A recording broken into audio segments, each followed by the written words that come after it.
We consume so much sugar that there's just not even enough in these fruits and vegetables to overcome the amounts of sugar we eat. And it's so difficult to avoid sugar. It's not like, oh, I'm going to avoid table sugar. No, it's everything. It's breads, rolls, cakes. Nothing doesn't have sugar in it that you buy today. And you just can't live on just vegetables.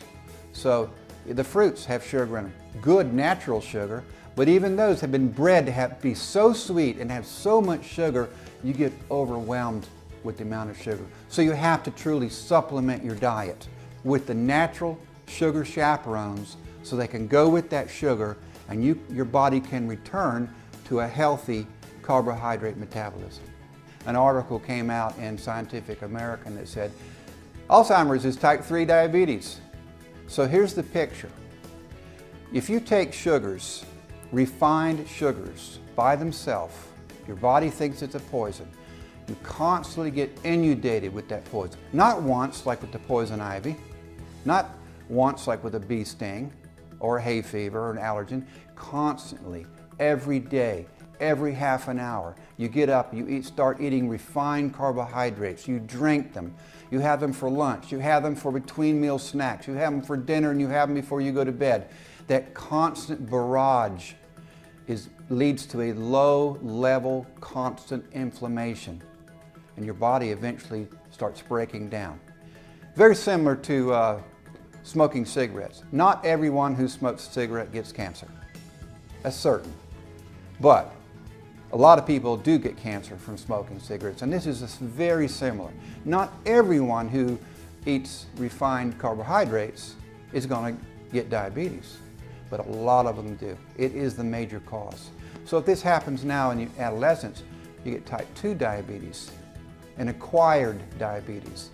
It's not so drastic as to shut down your pancreas, but you have insulin resistance. It shuts down the ability of insulin to process that sugar. We were looking at that underlying response.